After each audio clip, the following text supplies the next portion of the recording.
Rydyn ni nawr yn mynd i edrych ar sut rydyn ni'n lluosi rhifau gyda degolion, gyda 10. Yn fan hyn, mae gen i 3.6. Os rydw i'n gosod y rhif 3.6 yn y grid gwerth lle, yna mae gen i 3 uned a 6 degfedau. Pan rydw i'n lluosi gyda 10, unrhyw dro rydw i'n lluosi, mae'r rhifau yn symud i'r chwith. Hynny yw, mae'r rhif yn mynd yn fwy. Felly, mae gen i 1 0, sy'n golygu fy mod i yn symud draws 1. Mae'r 3 uned yn mynd i'r 3 degau.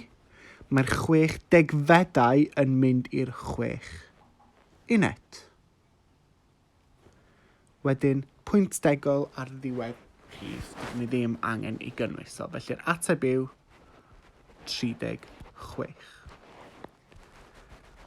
Drychwn ni eto ar enghraifft arall.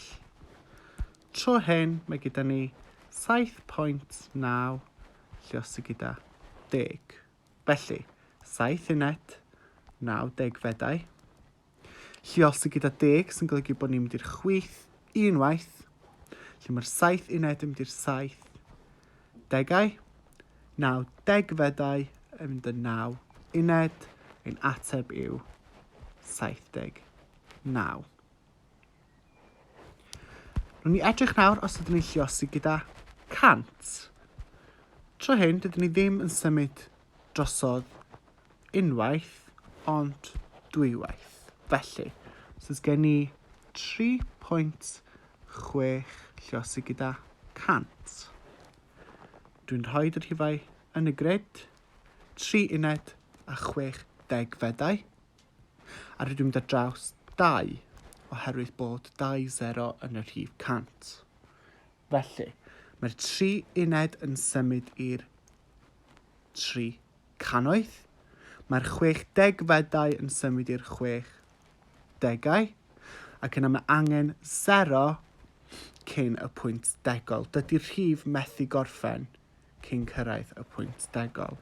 Lle'r ateb yw 360. Ni edrych ar un arall tro hyn wrth lluosi gyda 1000. Yn cwestiwn yw 8.7 lluosi gyda 1000. Dyn ni'n rhoi yn y grid 8 uned 7 degfedau. Rydyn ni'n mynd ar draws 1, 2, 3 gwaith. Felly, mae'r 8 uned yn mynd yn 8,000. Mae'r 7 degfedau yn mynd yn 700. A fel rwy'n dweud, mae angen ychwanegu'r zeros nes bod ni'n cyrraedd y pwynt degol. Felly, ein ateb yw 8,700.